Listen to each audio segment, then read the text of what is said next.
নিরাপত্তা আছে সেখানে প্রকাশ্য রাস্তার মধ্যে 3 কেজি সোনা নিয়ে পালালো ব্যবসায়ীর কাছ থেকে দুষ্কৃতীরা। একটা ওয়ার্কশপ সোনার ছিল, আর সেই ওয়ার্কশপের সামনেই যখন এই ব্যবসায়ী বেরোন তখন তার গাড়ির ভেতরে রাখা ছিল যে 3 কেজি সোনা, সেই গাড়িটা নিয়ে পালিয়েছে, চম্পট দিয়েছে দুষ্কৃতীরা। সিসিটিভিতে ধরা পড়েছে সেই মুহূর্তে ছবি দেখুন, স্কুটি নিয়ে পালাচ্ছে দুষ্কৃতীরা। একেবারে গান পয়েন্টে রেখে সোনা লুট করেছে দুষ্কৃতীরা। এই ছবি শিথির। শহরের বুকে ফের দুঃসাহসিক ডাকাতির ঘটনা। 6/J রাজা অপূর্ব কৃষ্ণ লেন সিটি থানা এলাকায় এখানে দুঃসাহসিক ডাকাতির ঘটনা ঘটেছে। কি ঘটেছিল? ঢোকার মুখে বাম দিকে একটি পেয়ারা গাছ থাকে, টগর গাছ, সেইখানে দুজন ভদ্রলোক দাঁড়িয়ে থাকেন। কোনখানটা? আড়াল হয়ে, এই পজিশনটায় দুজন দাঁড়িয়ে থাকেন আড়াল হয়ে। স্কুটি নিয়ে আসছিলাম, সাদা মাস্ক পরা ছিল।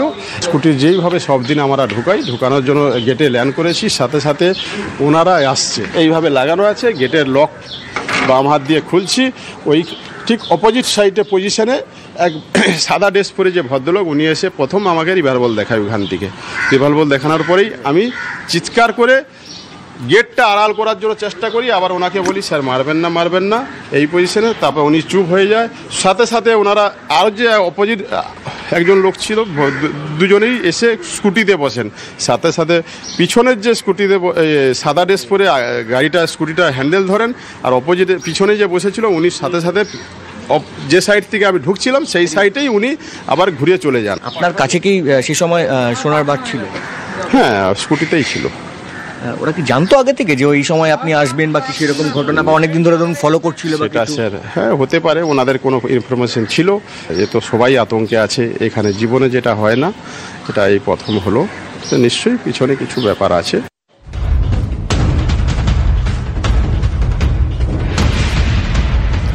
আর এই মুহূর্তে কৌস্তব আমাদের প্রতিনিধির সঙ্গে আছেন, আমরা তার সঙ্গে কথা বলবো। কৌস্তব, এখনো পর্যন্ত যারা এই কাজ করেছে তাদেরকে চিহ্নিত করা গেছে বা ধরা গেছে পুলিশের তরফ থেকে কোনো তথ্য?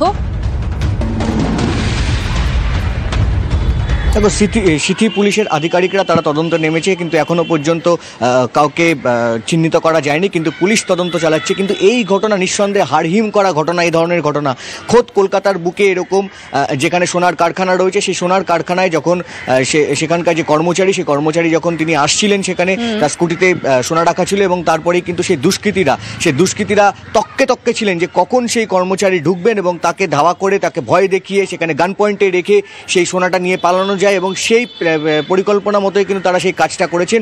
নিঃসন্দেহে এরকম হাড়হিম করা ঘটনা। এবং যে কর্মচারীর সঙ্গে আমরা কথা বলছিলাম, তিনি এমনটা বললেন যে এর পিছনে অন্য কোনো কারণ থাকতে পারে, এবং কোথাও গিয়ে একটা ভয় ভীতির যেরকম জায়গা তৈরি হয়েছে, এবং পাশাপাশি এটাও তো একটা ঘটনা যে দীর্ঘদিন ধরে তার মানে তারাই সেই দুষ্কৃতীরা সেই যে কর্মচারী রয়েছে তার যাতায়াতকে নিশ্চয়ই ফলো করতো, বা জানতেন যে ঠিক কোন সময় তারা আসবে, সেই কোন সময় সেই কর্মচারী ঢুকবেন, এবং তার যে স্কুটিতে যে সেই সময় যে সোনা রাখা থাকবে সেটাও তার মানে তারা একটা ছক রয়েছে বলে মনে করছেন এই ব্যবসায়ী, এবং যথেষ্ট আতঙ্কিত, এখনো কাউকে গ্রেফতার করা যায়নি। ধন্যবাদ।